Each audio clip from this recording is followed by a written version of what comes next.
Hello everyone, welcome to Pharmize. Here I post videos on pharmacy related subjects, explain both in Hindi and English in a very simple and easy way. If you all find my video useful for your studies, don't forget to like and share my video and subscribe to my channel.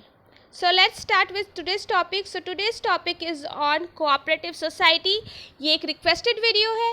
इससे पहले joint stock company के लिए भी मेरे पास topic आया हुआ था, तो मैंने उस पर वीडियो डाला हुआ है. आपको इसके जो और पार्ट्स है, जॉइंट स्टॉक कंपनी या फिर सोल प्रॉपर्टीशिप, ये दोनों पर वीडियो है, तो आपको लिंक डिस्क्रिप्शन बॉक्स पर मिल जाएगा. और साथ ही साथ मैं नेक्स्ट वीक आप लोगों के लिए पार्टनरशिप फर्म पर भी ले आऊँगी, तो उसका भी आपको लिंक डिस्क्रिप्शन बॉक्स में मिल जाएगा. एनीवेज, ये आप लोगों को पता होगा, कोऑपरेटिव सोसाइटी जो है ये फॉर्म्स ऑफ बिजनेस का एक पार्ट है, जो एज अ फार्मासिस्ट आप डिप्लोमा इन फार्मेसी में पढ़ोगे in the subject drug storage and business management.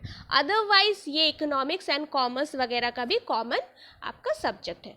सो इस टॉपिक के बारे में आइए डिटेल्स में जानते हैं. स्टार्ट करते हैं इंट्रोडक्शन के साथ. सो इंट्रोडक्शन में चलिए जानते हैं क्या होता है कोऑपरेटिव सोसाइटी या कोऑपरेटिव एसोसिएशन. ये क्या है? It is an autonomous voluntary association of persons who are economically strong comes together to meet their common economic, social and cultural need with the aim not to get profits. It avoids middlemen for any services.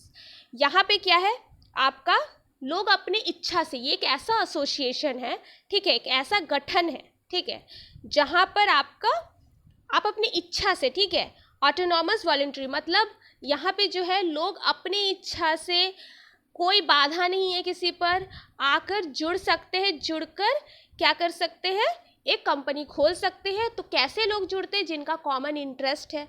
मतलब जैसे कि अब बहुत सारे दुकानदार है आपस में, या फिर एक एग्जांपल ले ले तो बहुत सारे फार्मर्स हैं, तो वो आपस में आकर जुड़ेंगे, कहेंगे कि चलिए हम सब मिलकर के एक कंपनी बनाते हैं.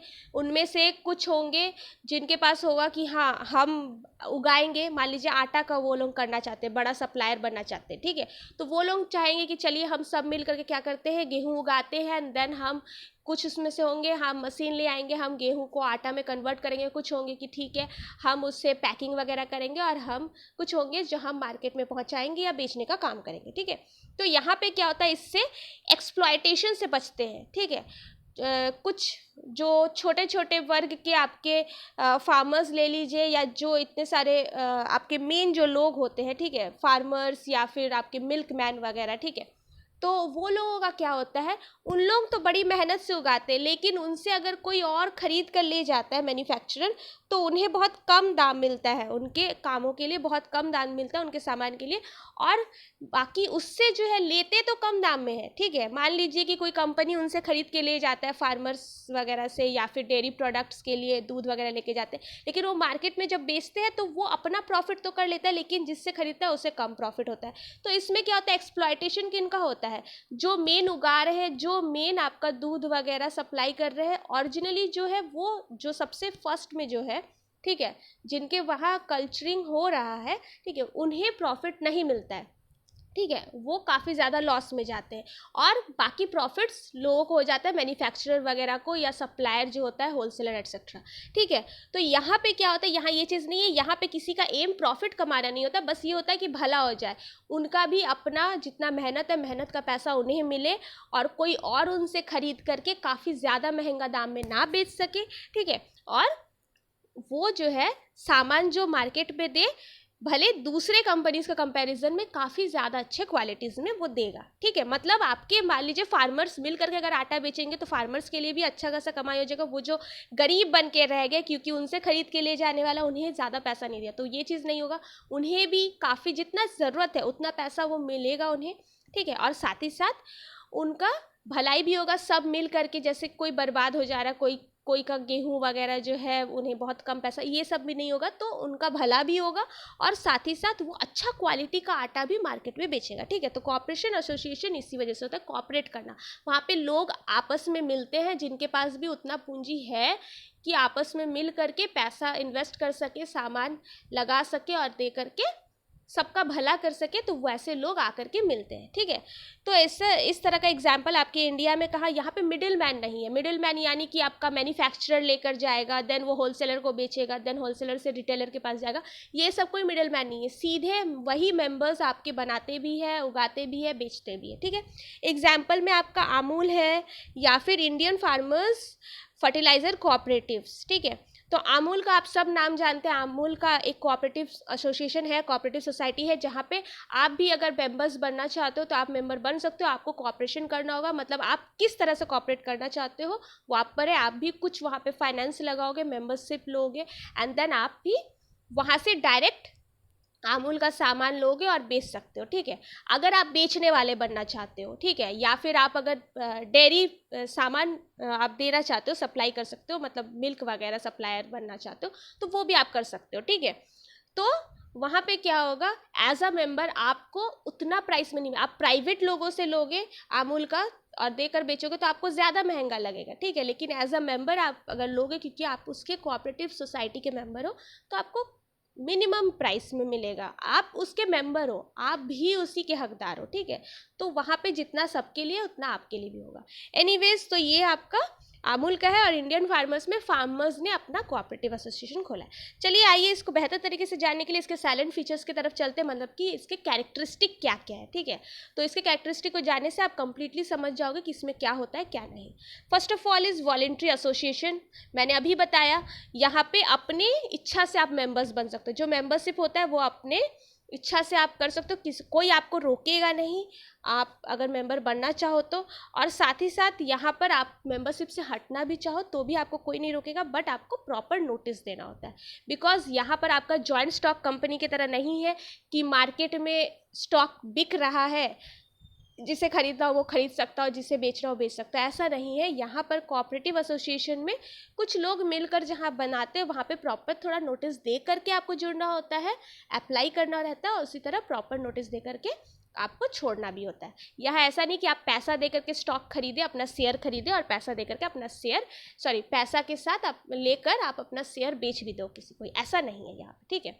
तो आपको प्रॉपर एप्लीकेशन देना पड़ता है मेंबरशिप के लिए, ठीक है। पतंजलि वगैरह का भी आपका ऐसा है, ठीक है।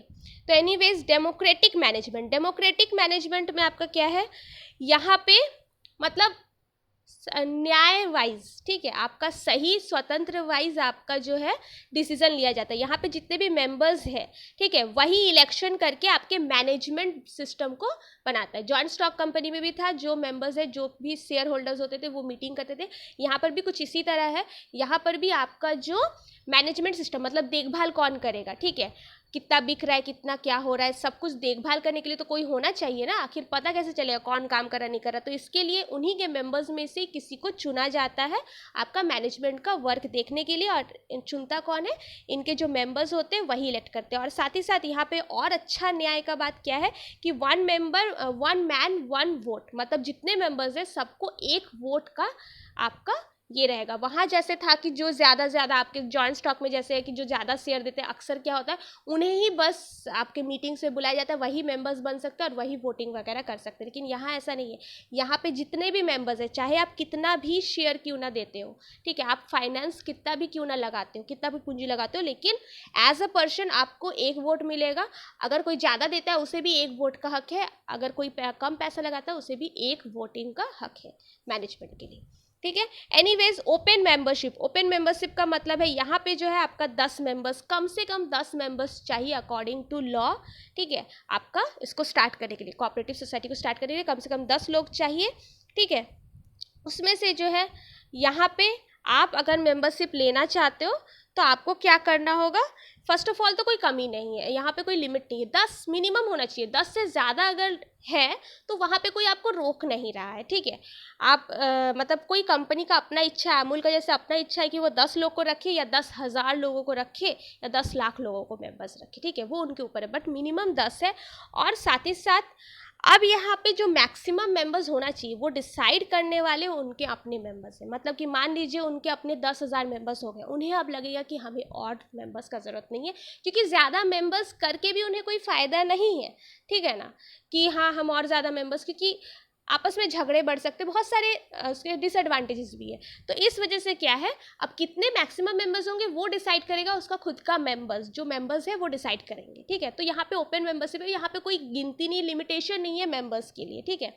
देन आपका कैपिटल रिसोर्स, तो यहाँ जो पैसे आते हैं वो कहाँ से आते हैं, या तो जो मेंबर्स है वो शेयर्स खरीदते हैं, मतलब 10% का शेयर लगाना चाहते हैं, 20% शेयर, ठीक है, 1 लाख का शेयर लगाना चाहते हैं, या 1,000 का, जो भी, ठीक है, वो शेयर्स आपके खरीदते हैं, ठीक है। लेकिन ये आपके ओपन स्टॉक मार्केट में नहीं बिकता है, ऐसा नहीं है, ठीक है, ये आपके ओपन स्टॉक मार्केट में नहीं बिकता, वहाँ पे आपको पर्टिकुलर कोऑपरेटिव सोसाइटी में जाकर के कॉन्टैक्ट वगैरह करना रहता है, ठीक है। तो एनीवेज आपका अपना शेयर खरीदता है, उस तरह से पैसा आता है, या तो फिर आपका कोऑपरेटिव सोसाइटी अगर उनके पास प्रॉपर कैपिटल नहीं अरेंज हो रहा है तो प्रॉपर कैपिटल को अरेंज करने के लिए वो लोन भी ले सकते हैं सेंट्रल या स्टेट कोऑपरेटिव बैंक से, ठीक है। आपके सेंट्रल जो कोऑपरेटिव बैंक्स होते हैं स्टेट के या सेंट्रल कोऑपरेटिव बैंक्स, वो आपको हेल्प करते हैं, वो कोऑपरेटिव सोसाइटीज़ को हेल्प करते हैं, पैसा देते हैं, ठीक है, और कम रेट ऑफ इंटरेस्ट में ही देते हैं। देन सेपरेट लीगल एंटिटी, ये भी आपका जैसे जॉइंट स्टॉक कंपनी भी लॉ के अकॉर्डिंग ही बनता है, यहाँ पर भी कोऑपरेटिव सोसाइटी आपका cooperative society act by India जो है उसके लॉज के अकॉर्डिंग ही आपका ये बनता है, ठीक है, उसके लॉ रूल एंड रेगुलेशन से ही ये तैयार किया जाता है। देन सर्विस मोटिव, इनका जो कोऑपरेटिव सोसाइटी का जो मोटिव होता है, मेन सर्विस मोटिव होता है, मतलब सेवा करने का, ठीक है। ये दूसरे बिजनेस फॉर्म्स की तरह इनका मेन उद्देश्य प्रॉफिट कमाना नहीं होता, कि जिनका उद्देश्य प्रॉफिट कमाना हो वो क्वालिटी के साथ भी कॉम्प्रोमाइज़ करेगा, वो कस्टमर्स के साथ उतना डील नहीं करेगा, ठीक है, वो उसका मेन फोकस रहेगा कि हम ज़्यादा से ज़्यादा प्रॉफिट कमा सकें, ठीक है। लेकिन यहाँ पे ऐसा नहीं है, ये चाहते हैं कि ये लोगों को सर्विस दे, मतलब ज़्यादा अच्छा सेवा दे, इनका मेन पर्पस रहता है कि ये कम दाम में और अच्छा प्रोडक्ट सेल करें, ठीक है, क्योंकि इनके बीच में कोई मिडिल मैन नहीं है। तो मिडिल मैन की वजह से जो पैसा लगता था, ठीक है, जो पैसा लग जाता है, ज़्यादा महंगा हो जाता है, ये चीज़ तो इनका बच जाता है। आपका क्यों आखिर पतंजलि का सस्ता है और बाकी सारे चीज़ों का क्यों आज अमूल का क्वालिटी बहुत अच्छा है, क्यों? क्योंकि रीज़न यही है, पतंजलि कोई मिडिल मैन, कोई अलग मैन्युफैक्चर, पतंजलि खुद ही का उगाता है, खुद ही बनाता है, एंड देन उन्हीं के मेम्बर्स जो है वो बेचते भी है। तो इनके बीच में कोई मिडिल मैन नहीं है, सब जो है उन्हीं के मेम्बर्स है, ठीक है। तो इस वजह से ये क्या करते हैं, इनका प्रॉफिट का मार्जिन काफ़ी कम रहता है, ये इतना ज़्यादा पर्पस नहीं रहता है कि ये काफ़ी ज़्यादा प्रॉफिट ही कमाए, बिकॉज वो जितना सही तरीके से कमाता है उतना उसके लिए सफिशिएंट रहता है और वही बहुत अच्छा भी रहता है, ठीक है। तो इस वजह से ये सस्ते दामों में लोगों को, अपना मेंबर्स को तो देते ही हैं, ठीक है, और साथ ही साथ पब्लिक को भी अच्छा क्वालिटी सस्ते दामों में मिलता है। देन आपका डिस्ट्रीब्यूशन ऑफ सरप्लस, जी हाँ, डिस्ट्रीब्यूशन ऑफ सरप्लस यानी कि अब जो कमाई है उसको किस तरह से बांटा जाता है। यहाँ पे अब सर्विस के अलावा, सेवा देने के अलावा ऑब्वियसली कुछ प्रॉफिट भी ये कमाते हैं। तो ये प्रॉफिट जो है ऐसा है कि प्रॉफिट को सिर्फ और सिर्फ आपका ऐसा नहीं है कि पूरा प्रॉफिट को अपना कमाई के लिए, ये अपना मेंबर्स का वेलफेयर यानी भलाई के लिए भी इस्तेमाल करते हैं। मतलब उनका कुछ एक वे होता है जिस वे से, और एक और बात मैं बता दूं, यहाँ पे जो पैसा कमाया हुआ पैसा बांटा जाता है वो इस वाइज नहीं बांटा जाता कि कौन कितना पूंजी लगा रहा है, जी नहीं, यहाँ पे सेवा भावना से लोग आते हैं, ठीक है, अपने हिसाब से, अपनी इच्छा से लोग पैसा देते हैं। आपको कोई बाध्य नहीं कि आपको उतना सारा शेयर लेना है, तो यहाँ पे पैसा उस वाइज नहीं दिया जाता है कि आप कितना शेयर दे रहे हैं, आपको यहाँ पे पैसा इस वाइज दिया जाता है कि आप कितना सेवा कर रहे हैं। अगर आप ज़्यादा से ज़्यादा उसके लिए काम कर रहे हैं कोऑपरेटिव सोसाइटी के लिए, तो उस वाइज आपको पैसा मिलता है, ठीक है। यहाँ पे आपको उस हिसाब से कमाई होगा जितना आप सेवा करोगे, उस वाइज नहीं कि कितना आप पूंजी लगा रहे हो, पूंजी नहीं मैटर करता, यहाँ पे सेवा मैटर करता है, कितना आप पार्टिसिपेट कर रहे हो कोऑपरेटिव सोसाइटी के कामों में, ठीक है। उसके अलावा बोनस कुछ रहता है, तो बोनस उस हिसाब से मिलता है जितना आप शेयर करते हो, मतलब आप ज़्यादा शेयर करते हो तो आपको बोनस ज़्यादा मिलेगा। Bonus is other thing, but आपका जो सरप्लस, मतलब कि जो पैसे कमाए हुए पैसे बांटे जाते, वो पैसा आपका अलग है, वो आपका देखते हुए नहीं कर, आपका बांटा जाता है, ठीक है, आपका सेवा को देखते हुए बांटा जाता है। देन आपका क्या है और एक चीज़ कि यहाँ पे सारा का सारा जो प्रॉफिट आया, मतलब जितना कमाए पूरा का पूरा, ऐसा नहीं कि पूरा कमाई को बांट दिया गया लोगों में, कुछ परसेंटेज रख दिया जाता है जो कि आपके कोऑपरेटिव सोसाइटी के काम में लगता है, लोगों के वेलफेयर के लिए लगता है। ये कोऑपरेटिव इसीलिए बनता है, कोई अगर किसी को पैसे की बहुत ज़रूरत है, वो एज अ मेंबर वहाँ पे वो चाहता है कि मुझे थोड़ी सी ज़्यादा अगर इस महीने पैसे मिल जाते तो अच्छे रहते हैं, एटसेट्रा, इस तरह अगर रहे तो उसका भलाई हो सके, साथ ही साथ कोऑपरेटिव सोसाइटी को चलाने के लिए भी कुछ पैसे जमा रहते हैं।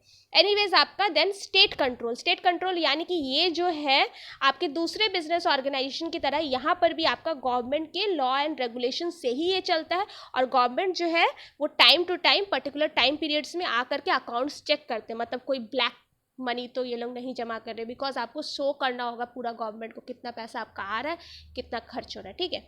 तो इस वजह से आपका गवर्नमेंट का कंट्रोल रहता है।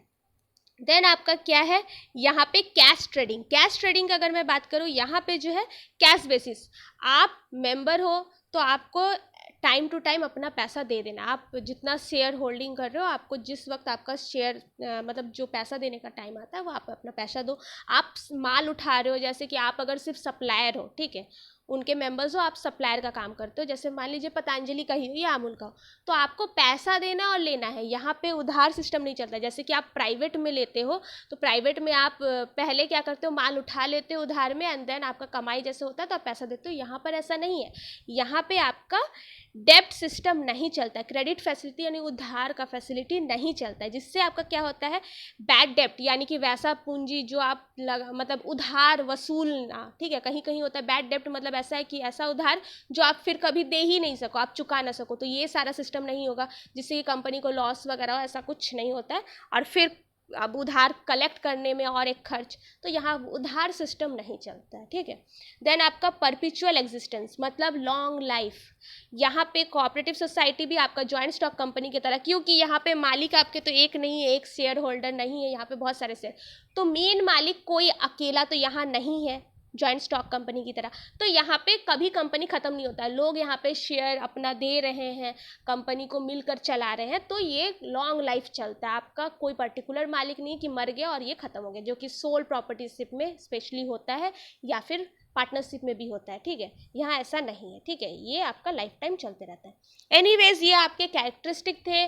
देन आपका एडवांटेजेस में चलते हैं। अब एडवांटेजेस क्या है कोऑपरेटिव सोसाइटी के? First of all is easy to form. ये कोऑपरेटिव सोसाइटी को तैयार करना बहुत इजी है, बहुत ज़्यादा माथापेची यहाँ नहीं लगता। यहाँ पे कम से कम 10 मेंबर्स हुए आपका कोऑपरेटिव सोसाइटी आप स्टैंड कर सकते हो, खड़ा कर सकते हो, बना सकते हो, ठीक है। और इसका रजिस्ट्रेशन तरीका भी बहुत, क्योंकि ये कोऑपरेटिव भावना से होता है, इसकी वजह से इसका रजिस्ट्रेशन में बहुत ज़्यादा पेपर वर्क नहीं लगता है, ठीक है। और यहाँ पे मतलब लीगल फॉर्मेलिटीज़ भी ज़्यादा नहीं, और साथ ही साथ इसको परमिशन मिलने में ज़्यादा दिक्कत नहीं होती, बस सही है कि नहीं वो देखा जाता है एंड देन उससे परमिशन मिल जाता है कोऑपरेटिव सोसाइटीज़ को, ठीक है। आपका जॉइंट स्टॉक कंपनी में जितना परमिशन लेना मुश्किल है उतना यहाँ नहीं है। देन आपका ओपन मेंबरशिप। ओपन मेंबरशिप मैंने अभी बताया, यहाँ पे जो है सबके लिए है, जिसको भी इच्छा है वो अपना जुड़ सकता है, कोई भी अपनी इच्छा से मेंबरशिप में जा भी सकता है और छोड़ भी सकता है, ठीक है।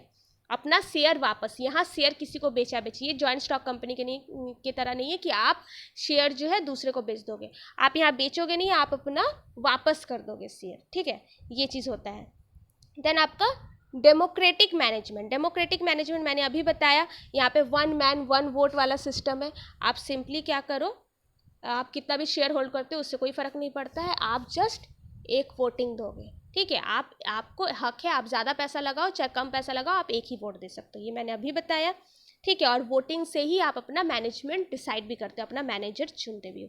Then limited liability. Limited liability में क्या है, आपका यहाँ पर जो कंट्रीब्यूशन है, आप जितना शेयर लिए हो उतना ही आपको कंट्रीब्यूट करना है। आपका पर्सनल प्रॉपर्टी यहाँ पे नहीं लगता है, जी हाँ, पर्सनल प्रॉपर्टी दाव में। पर्सनल प्रॉपर्टी जस्ट आपका सोल प्रॉपर्टीशिप और पार्टनरशिप में ही लगता है, बट यहाँ नहीं लगता है, जॉइंट स्टॉक कंपनी में भी नहीं। आपका जो शेयर है बस उतना ही आपका है, ठीक है, इससे ज़्यादा आपका पर्सनल यहाँ पे नहीं जाता है। देन आपका स्टेबिलिटी। स्टेबिलिटी का मतलब क्या है, कोऑपरेटिव सोसाइटी जो है, ठीक है, इसका अपना लीगल एग्जिस्टेंस है, मतलब लॉ के द्वारा ही बनता है, किसी के मरने से या किसी के जान जाने से, जो कि मैंने बताया, उससे कोई फ़र्क नहीं पड़ता। अगर आपने नियम कानून तोड़ा तो लॉ आपका सोसाइटी बंद कर सकता है, ठीक है, आपका लॉ ही इसको ख़त्म कर सकता है। अदरवाइज इसका स्टेबल लाइफ है और ये लॉन्ग पीरियड तक अपना रहेगा, ठीक है। देन आपका इकोनॉमिकल ऑपरेशन। इकोनॉमिकल ऑपरेशन का मतलब है ये आपका काफ़ी इकोनॉमिक यानी कि सस्ता है, ठीक है। यहाँ पे ऐसा नहीं कि, क्योंकि यहाँ पे मिडिल मैन वगैरह नहीं है, मैंने बताया, ठीक है। मिडिल मैन नहीं होने की वजह से आपका जो भी, आप अगर बेचना भी चाहते हो, कोऑपरेटिव सोसाइटी के आप हिस्सा बनना चाहते हो, तो आपको बेचने में जो है, ठीक है, ज़्यादा आपको दाम वगैरह नहीं लगेगा। ठीक है, ये सारी चीज़ें हैं। ठीक है, आपको उतना ज़्यादा कुछ दाम वगैरह नहीं यहाँ पे देना वगैरह पड़ता है। ठीक है, सस्ता में मिलता है जो कि मैंने बताया। देन गवर्नमेंट्स कोऑपरेशन, साथ ही साथ गवर्नमेंट का भी यहाँ पे साथ रहता है। ठीक है, एक कोऑपरेटिव सोसाइटी को काफ़ी ज़्यादा हेल्प करता है एक सरकार। ठीक है, यहाँ पे लोन देना, फिर कम रेट में लोन देना, फिर बहुत सारे टैक्स का छूट भी रहता है। देन आपका लो मैनेजमेंट कॉस्ट, हाँ यहाँ पे अलग से जॉइंट स्टॉक कंपनी या दूसरे की तरह यहाँ पे हम सैलरी बेस पर कोई मैनेजमेंट रखते नहीं है। ठीक है, यहाँ पे जो मेंबर्स हैं उन्हीं में से जो आपके इलेक्टेड होते हैं वही आपका मैनेजमेंट का काम देखता है, जिसकी वजह से जो प्रोफेशनल मैनेजमेंट का खर्च है वो खर्च यहाँ पे बचता है। मतलब काफ़ी कम यहाँ पर जो भी है उन्हीं के लोग वहाँ पर जो उनमें से एक्सपीरियंस्ड होंगे, अगर कोई मैनेजमेंट किया हुआ अगर वहाँ का मेंबर बनना चाहता है then it's well and good, लेकिन अलग से कोई पेड मेंबर्स वहाँ पे मतलब पेड मैनेजर्स नहीं रखे जाते, प्रोफेशनल मैनेजर्स। ठीक है, तो उतना खर्च जो होता है एक मैनेजमेंट को रखने में, एक पेड में अच्छे खासे एक्सपीरियंस्ड, वो चीज़ यहाँ पे बचता है। देन आपका इकोनॉमिक एडवांटेजेस क्या है? ठीक है, ये जो कोऑपरेटिव सोसाइटीज़ है ये लोन भी देते हैं। ठीक है, अगर आप लोन लेना चाहते हो, ठीक है, उधार तो नहीं चलता लेकिन लोन आप कुछ लगा कर अगर आप लोन लेना चाहते हो कि हाँ मैं जो है मैं आपके यहाँ से पैसे लेना चाहती हूँ, इस पैसे से मैं गेहूँ वगैरह जो उगेगा मैं आपको दूंगा। ठीक है, तो आप एज अ मेंबर्स बन के वहाँ से लोन भी ले सकते हो अपने प्रोडक्शन या फिर कुछ भी फाइनेंशियल अगर इशू हो। ठीक है, फार्मर्स या फिर जो कम कमाई करने वाले लोग, उन्हें ये लोग लोन्स भी देते हैं, कोऑपरेटिव सोसाइटीज़ आपके लोन भी देते हैं। ठीक है, तो इकोनॉमिक हेल्प भी ये लोग देते हैं, करते हैं। ठीक है, देन आपका डिसएडवांटेजेस, अब कमी क्या क्या, हर चीज़ में कुछ ना कुछ कमी रहता है। तो कमी क्या है? First of all limited capital, ज़्यादा आप कमा नहीं सकते हो। ठीक है, आप यहाँ पर क्योंकि यहाँ पे प्रॉफिट मेन आपका उद्देश्य नहीं है, ज़्यादा नहीं कमा सकते मतलब ये नहीं कि आप गरीब रह जाओगे, आपका लॉस होगा, ऐसा नहीं है, लेकिन आपको बहुत ज़्यादा प्रॉफिट, आप एकदम रातों रात अमीर बन जाओ, ऐसा भी यहाँ पे नहीं रहता है। ठीक है, तो ये एक आप एडवांटेज नहीं, इसका डिसएडवांटेज कह सकते हो क्योंकि कमी है, आप ज़्यादा कमा नहीं सकोगे। देन इनएफिशिएंट मैनेजमेंट, क्योंकि आप कोऑपरेटिव सोसाइटी जो है आपका एक्सपीरियंस्ड वाले तो लोगों को नहीं रखता है, तो वहाँ के जितने लोग हैं वो अपना जो है पढ़े लिखे उतना मतलब पढ़ लिख कर मैनेजमेंट का कोर्स किया ऐसा तो नहीं रहता, तो इनएक्सपीरियंस्ड लोग या फिर पार्ट टाइम वगैरह में ही कोई बनता है, मतलब जो इलेक्ट होते हैं वही बनते हैं, तो आपके एक्सपीरियंस्ड मैनेजर्स का कमी रहता है यहाँ पे। ठीक है, ये एक आपका है, क्योंकि आपका जनरली क्या होता है जो मैनेजर्स उन लोगों को अच्छा खासा पैसा चाहिए, तो वो लोग कोऑपरेटिव सोसाइटी का हिस्सा बनना भी नहीं चाहते, वो सोचते हैं मुझे क्या प्रॉफिट होगा, मुझे तो उतना कमाई भी नहीं मिलेगा, तो ये वजह से इस वजह से थोड़ा कमी रह जाता है। देन आपका है एब्सेंस ऑफ मोटिवेशन, जी हाँ यहाँ पे तो किसी तरह का कॉम्पिटिशन भी नहीं है, साथ ही साथ आपको बहुत पैसा भी मिल रहा है, और फिर यहाँ पे एफर्ट एंड रिवार्ड सिस्टम भी नहीं है। एफर्ट एंड रिवार्ड मतलब आप अगर ज़्यादा मेहनत करोगे तो आपको ज़्यादा रिवार्ड मिलेगा। ठीक है, जो कि जनरली ऑफिस वगैरह में होता है, प्राइवेट ऑफिस वगैरह, जिसके वजह से यहाँ पे मोटिवेशन का कमी होता है लोगों के पास। ठीक है, यहाँ पे लोग उतना मोटिव नहीं होते हैं कि हम और ज़्यादा मेहनत करें। कोऑपरेटिव सोसाइटी चल रहा है तो चल रहा है, लोग अपना काम कर रहे तो करें, किसी का सेवा भावना है तो ठीक है, कोई मोटिव होकर के कि हाँ हम करेंगे तो हमको अवार्ड मिलेगा, ऐसा मोटिव से जो लोगों में आता है इंटरेस्ट कि हम और ज़्यादा काम करें, ये चीज़ यहाँ पे नहीं देखने को मिलेगा। ठीक है, तो लोग ज़्यादा एफर्ट पुट नहीं करने जाते हैं। देन आपका डिफरेंसेस एंड कॉन्फ्लिक्ट्स, जी हाँ इतने सारे मेंबर्स हैं तो जहाँ पर भी ज़्यादा मेंबर्स है वहाँ झगड़े, चाहे आपका पार्टनरशिप में हो, चाहे जॉइंट स्टॉक कंपनी में हो, चाहे ये कोऑपरेटिव, ऑब्वियसली लोग भले कॉमन इच्छा के साथ ही आते, सेवा भावना के साथ, पर ऐसा नहीं कि लोगों में बहस नहीं हो सकता, झगड़े यहाँ होते हैं। ठीक है, आपका किसी भी बात पर अगर तर्क हो जाए, किसी का कुछ और इंटरेस्ट, किसी का कुछ और इंटरेस्ट, कोई पर्टिकुलर कॉमन इंटरेस्ट पे, किसी का राय कुछ और रहेगा, किसी का डिसीजन कुछ और रहेगा, तो वहाँ पे झगड़े होते हैं। ठीक है, देन आपका नेक्स्ट आपका जो है वो है rules and regulations, rigid rules and regulations. जी हाँ, यहाँ पर काफ़ी ज़्यादा रूल्स एंड रेगुलेशंस, ऑब्वियसली आपका ये सोल प्रॉपर्टीशिप की तरह नहीं, अकेला आप नहीं चला रहे हो कि आपका अपना आप डिसीजन लोगे, तो यहाँ पे जितना जो भी होता है सब गवर्नमेंट के डिसीजंस के अकॉर्डिंग होता है, तो गवर्नमेंट का काफ़ी ज़्यादा रूल रेगुलेशंस एंड कंट्रोल वगैरह रहता है। वो ऑब्वियसली एक कोऑपरेटिव सोसाइटी को यूँ ही हेल्प तो नहीं करेगा, वो अपना नियम कानून ज़रूर उसमें रखेगा, तो इस वजह से थोड़ा सा स्ट्रिक्ट रूल रेगुलेशंस रहता है। ठीक है, जिससे इसका काम वगैरह में कोई अपने तरीके से ज़्यादा काम को कर नहीं सकता है। देन आपका कैश ट्रेडिंग, यहाँ पर जैसे कि आप उधार सिस्टम नहीं ले सकते हो, ये कि मैंने बताया। ठीक है, तो यहाँ पे क्या होगा, आपको पैसे देकर लेना है, जबकि प्राइवेट से आप कोई प्राइवेट ट्रेडर्स वगैरह से आप क्या कर सकते हो, ये आपका फ़ायदा है कि आप जो है अपना जो रिक्वायरमेंट है, ठीक है, अपना उधार से भी ले सकते हो सामान और देन आप बाद में पे कर सकते हो। यहाँ पे वो चीज़ नहीं है, तो ये एक कमी भी है। देन आपका lack of secrecy, obviously secret कुछ आपका नहीं है, क्योंकि यहाँ पे जब मीटिंग होता है तो सारी बातों को ओपनली डिस्कस किया जाता है। जॉइंट स्टॉक कंपनी में भी ये चीज़ है, यहाँ पर भी यही चीज़ है। ठीक है, आपका यहाँ पे एक मालिक तो कोई नहीं है, तो ओपन आपका रहता है सारा चीज़, जिसकी वजह से सीक्रेसी आप मेंटेन, कोई भी बिजनेस का, इसका अपना बिजनेस का कोई सीक्रेट नहीं रहता है। ठीक है, कुछ सीक्रेट कोई पर्टिकुलर मालिक के पास सीक्रेट रहेगा ऐसा कुछ नहीं रहता है। देन करप्शन, जी हाँ, करप्शन भी यहाँ पर बहुत ज़्यादा है। यहाँ पर वैसे तो मोटिव रहता है कि हम प्रॉफिट ना कमाएं, लेकिन यहाँ पर करप्शन भी देखने को मिलता है कि लोग जो है फंड का मिसयूज़ भी करने लगते हैं। फंड को कमाते हैं, लेते ज़रूर है प्रॉफिट के नाम पर, लेकिन प्रॉफिट के बजाय वो अपना सेल्फ मोटिव्स को पूरा करने लगते हैं। मतलब वो क्या करते हैं, अब प्रॉफिट नहीं कमाने का बात कह करके फिर प्रॉफिट की तरफ जाने लगते हैं। ठीक है, अंदर ही अंदर वो अपना प्रॉफिट के लिए थोड़ा दाम बढ़ाना, देन उतना ज़्यादा वेलफेयर के लिए जमा नहीं करना। ठीक है, ये सारा चीज़ करने लगते हैं। साथ ही साथ ग्रुपिज्म, ठीक है, ऐसे तो बोला जाता है ओपन मेंबरशिप है, कोई भी आकर जुड़ सकता है, लेकिन क्या देखा जाता है कभी कभी ग्रुपिज्म, लोग अपना ग्रुपिज्म कर रहे हैं। ठीक है, इसको नहीं आने देंगे, उसको नहीं होने देंगे, पॉलिटिक्स स्टार्ट हो जाता है। देन फेवर करना, ठीक है, आपका कभी कभी होता है मेंबरशिप बनने के लिए भी, मतलब आपका जो मेंबरशिप जो मैनेजमेंट चलाएगा वहाँ पर आपका फेवर करते हैं कि हाँ हम लोग ग्रुपिज्म करके हम इसी को फेवर करेंगे, यही मैनेजमेंट देखेगा, कुछ और लोगों को मौका ही नहीं देना। ये सारा चीज़ पॉलिटिक्स भी आपका होने लगता है, और कास्टिज्म भी है। ठीक है, जात पात का भी यहाँ पर देखा जाता है, हर जगह तो नहीं लेकिन कहीं कहीं ये सारा चीज़ देखा जाता है। तो ये सारे आपके थे characteristic, advantages and disadvantages. Next week मैं पार्टनरशिप फॉर्म पर आपका वीडियो लाऊंगी, और ऐसे और भी फार्मेसी रिलेटेड आपको वीडियोस चाहिए तो आप मेरे चैनल के वीडियोस में जाकर देख सकते हो। होप दैट आप लोगों को मेरा वीडियोस जो है यूज़फुल लगा हो, आप लोगों को समझ में आया हो, तो बेल आइकन ज़रूर प्रेस कर दीजिएगा ताकि नोटिफिकेशन आप लोगों को मिलते रहे मेरे वीडियोज़ का। So thanks for watching and bye bye.